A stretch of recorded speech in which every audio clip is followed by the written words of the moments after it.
journey, to say the least.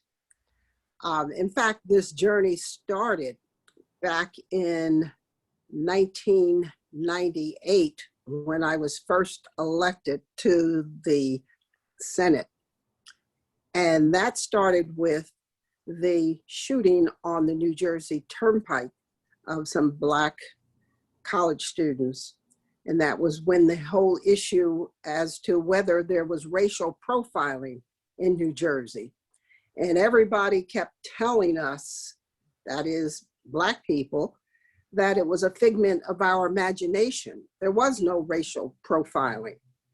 And of course, after that shooting on the Turnpike where those young men were injured and by the state police, and that was when we started our journey in order to provide some kind of social justice. And we, the Black Caucus, Legislative Black Caucus in New Jersey, we went to Washington, D.C., and we met with the Deputy Attorney General at that time, who was Deputy Attorney General Holder, and he was in the Clinton administration. And we met too with Senator Lautenberg, and that was with the Black ministers, accompanied the Black legislators on that journey to try to get some help from Washington, D.C. here in New Jersey to help us eliminate racial profiling. And I remember at that meeting, I suggested to Senator Lautenberg and those attending that meeting that we should have some kind of cameras on cars, on the police cars, the state police cars. And I remember Senator Lautenberg was concerned about the cost. And of course, we, the Legislative Black Caucus, we held hearings up and down the state and had people come in and testify about their experiences of being racially profiled on the highways of this state and in the communities, the streets in this state. And as a result, the federal government did come in and they did establish what they called a consent decree. And we did establish that there was indeed racial profiling. So now we go to 2014, when Michael Brown was shot in Ferguson, Missouri. And he was the 18-year-old Black young man who was shot by a police officer. And of course, there was really no record as to what really occurred there other than hearsay. We heard both sides. And that was when I introduced in 2014, right after that shooting of Michael Brown, the bill that would establish body cameras. And I could not get that bill out of Law and Public Safety, the Senate committee. We didn't have enough votes to get it out of committee because they said we didn't have the money, it costs too much. So there again, we heard the same story. It costs too much. So social justice costs too much. That bill languished. I continued to introduce it every session. And then finally, after George Floyd died in Minnesota as a result of a knee on his neck that the whole country as well as the world saw, people came to realize that there was indeed a disparity in terms of police brutality and the way that Black people were being excessively treated with force as opposed to other members of society. And of course, after that, and the demonstrations that occurred not only here in this country, but around the world, the hue and cry was for justice, social justice for all. And it wasn't just Black people, because it never would have occurred if it was just Black people, but it was all races, all colors, all ages who saw what happened to George Floyd in May of last year. And they couldn't deny it any longer. And people were incensed. And it was really the pandemic that shined the light on this whole issue of social justice, because everybody was quarantined. They were all in their homes. They couldn't go anywhere. They couldn't do anything except watch their television.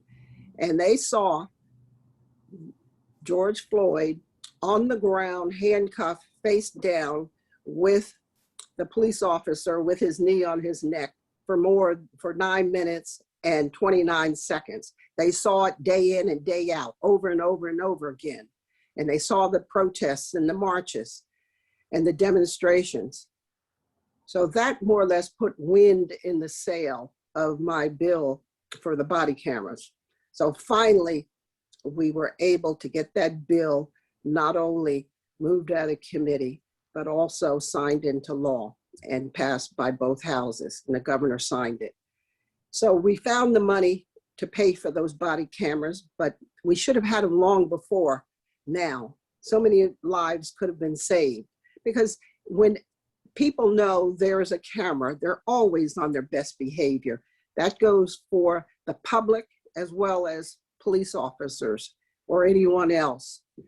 And it tells a story. It's not just the story as it relates to the public, but also it protects the police officer as well, because they'll have the story. As they say, let's go to the tape and see what really happened. And that's why we were able to get the body camera bill passed, because people did realize if it wasn't for that young teenager and her video of the whole incident, we would not have had the verdict that we just had this week. So body cameras have paid off, and it has done a great service to the law enforcement as well as social justice in this country. Senator, there's a lot here.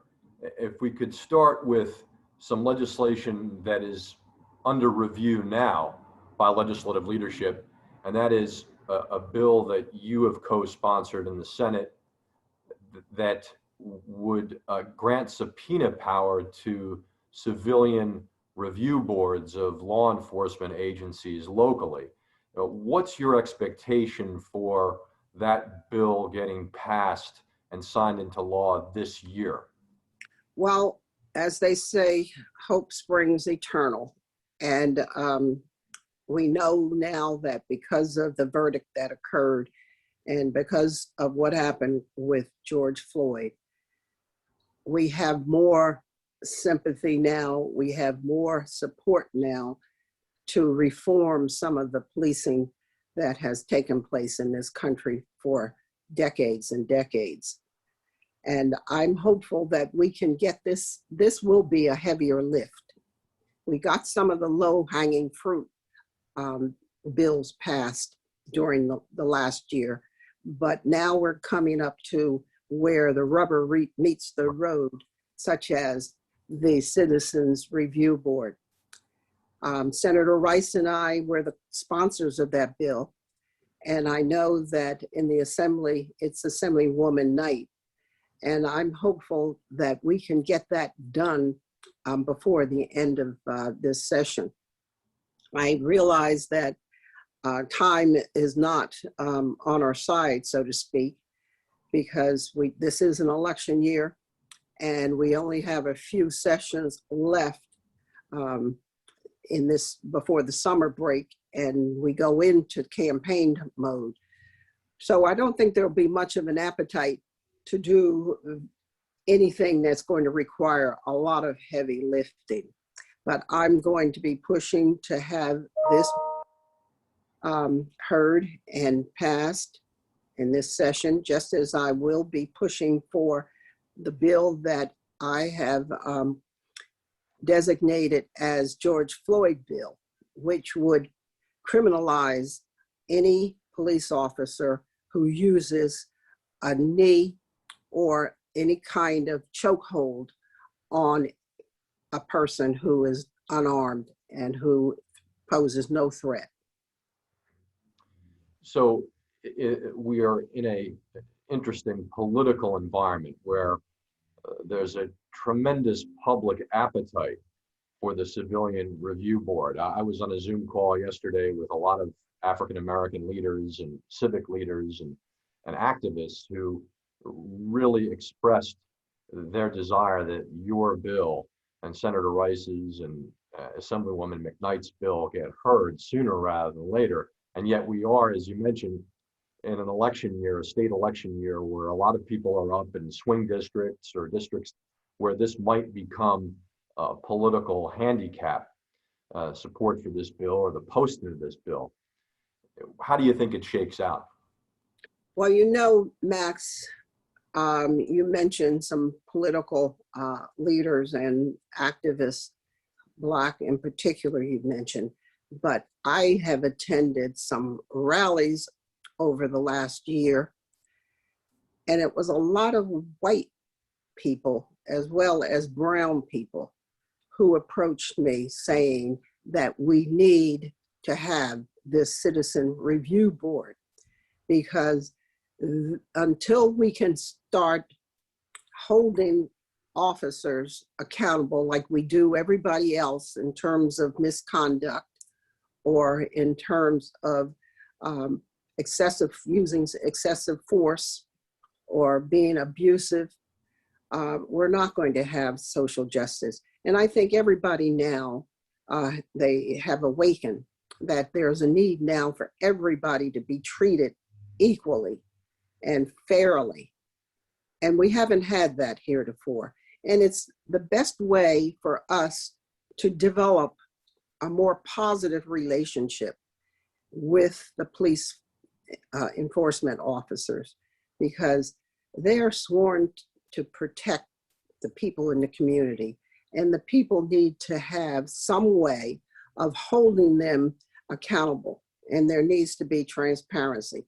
Now, if you look at what just happened with Derek Chauvin in Minneapolis, that officer, and I use that word loosely because most policemen are no Derek Chauvin, because the vast majority of police officers are upstanding, law-abiding, professional officers. But it's like every other profession, including elected officials. There's always some bad apples Right. in the barrel that's going to spoil it for the rest of the barrel. Right.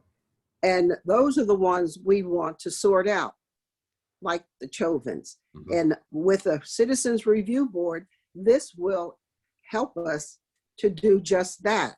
Because you take Derek Chauvin, if you look at his record, he had somewhere around 24 complaints and violations, and he was there for what, 18, 19 years on the force, and he had that many complaints and violations. Why would he be able to continue working in that profession or in that very police force? So there's something wrong when there's no transparency or accountability for the conduct or misconduct of an officer or any individual, whether it's legal or medical profession or in public service. Senator, moving forward as we absorb this week and what it means, the accountability in this specific case, and then also the larger debate about public policy and how to reform our system so that there are fewer bad apples in that barrel. What do you think we should prioritize in New Jersey in the way of specific reforms that we can move on to improve? Well, one of the bills that I introduced, it's now in the Assembly, and I think that would help a great deal. That is not incentivizing police officers in our communities to be evaluated as far as their performance based on how many tickets they write or how many people they arrest, because that really encourages them to be more aggressive in terms of performing their duty. And there's always this thought, I know I've heard it for years, always be careful near the end of the month, because that's when the police are given their quotas in terms of trying to bring in the revenue to help balance the municipal budgets. And I just saw an article in, I guess it was in NJ.com about a county up in North Jersey, Morris County, where they had that kind of operation going on. And when you're sent out to bring in as many tickets or arrests as you can, you're going to be looking at people who don't look like you. And those people that you think, you're going to start profiling. Those people that you think might have some kind of problem, whether it's with drugs in their car, or they have a broken tail light, or they don't have a valid driver's license or updated registration. So they start profiling people. And of course, when you go out looking to make your numbers, you're going to be overly aggressive and do things that may not be professional or acceptable. Right. So there's and so I'm hoping that bill is going to be signed into law. That will help. I think we need to do more in terms of minority and diversity training, cultural training, and also the fact that we have to do a better job recruiting police officers so that we don't have to worry about disciplining them or about racial profiling. Because oftentimes people, if they grow up, or sometimes if they're even in the military, many times police officers leave the military and they become, the individuals leave the military and they become police officers. And they become more like paramilitary operators. And they're more aggressive and many times too abusive. So we need to do a better job of recruiting people to become police officers so that they will be better trained and better equipped to accept everyone. And I think that we need to have police officers reflect the diversity of the communities that they have been sworn to protect and serve. There's also a residency bill that is kicked around for some time now, requiring police officers to live in the towns where they serve. Exactly. And this has a lot to do with, I believe strongly in community policing. Right. Because today, many of the police officers do not live in the communities where they live and where they are being paid, and they don't have a relationship with the people who live there. And they have that we versus them mentality. Well, Senator, we're going to be watching very closely as you and your colleagues continue with the work you're doing, and we're going to be watching to see some of these bills move to the floor. And as always, we truly appreciate your time, and we appreciate your work and the valuable work you're doing. Well, thank you, Max. And I truly appreciate our law enforcement officers because they have a tough job, and they too want to be able to return home to their families. And I just want everyone to know that police officers, as I was growing up, we were always told and believed that the police officer was our friend. And that should be continued today. It should not be the enemy.